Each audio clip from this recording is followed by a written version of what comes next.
The night was shrouded in a thick, suffocating darkness as the rain pounded relentlessly against the windshield. John and Sarah had been driving for hours on the desolate highway, their only companions the distant rumble of thunder and the occasional flickering of their car's headlight. Tired and desperate for shelter, they stumbled upon a seemingly abandoned motel, a lone beacon of hope amidst the stormy night. As they pulled into the decrepit parking lot, the motel's neon sign flickered ominously, casting eerie shadows that danced upon the peeling paint of the rundown building. Sarah exchanged a nervous glance with John, her fingers clutching the edge of her seat. Something about the place sent shivers down her spine, but with the storm raging on, they had little choice but to take their chances. They approached the motel's front desk, where a dusty bell sat idly. John rang it, the sound echoing through the silent lobby like a mournful cry. Seconds turned into minutes, and just as they were about to give up and leave, an elderly man emerged from the darkness behind the counter. His eyes were dull and lifeless, his demeanor unsettlingly calm. "Welcome," he mumbled, his voice barely audible over the raging storm.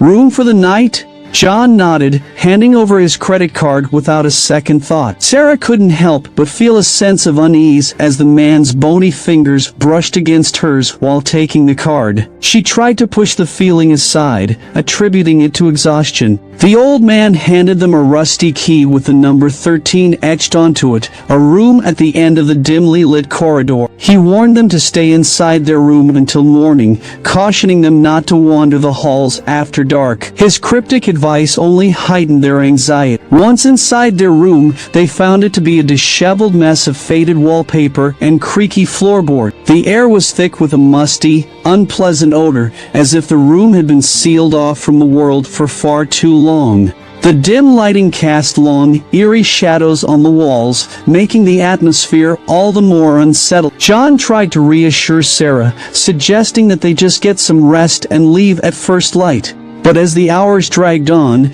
they found it impossible to shake the feeling that they were being watched. The distant sounds of whispers and strange, otherworldly noises crept through the walls, chilling them to their core. Suddenly, there was a knock on the door. Startled, they exchanged fearful glances. Who could it be at this hour? John cautiously approached the door, peering through the peephole. There, in the dimly lit hallway, stood a figure, their face obscured by shadows. With trembling hands, John slowly opened the door, revealing an empty hallway. No one was there. He stepped outside, scanning the corridor, but there was no sign of anyone. As they retreated back into their room, the sense of dread intensified. It was as if the very walls of the motel held secrets too sinister to fathom. Hours passed, the night dragging on relentlessly, each minute feeling like an eternity. Just as the first faint light of dawn began to filter through the curtains, they heard an eerie, bone-chilling laughter echoing through the hallway.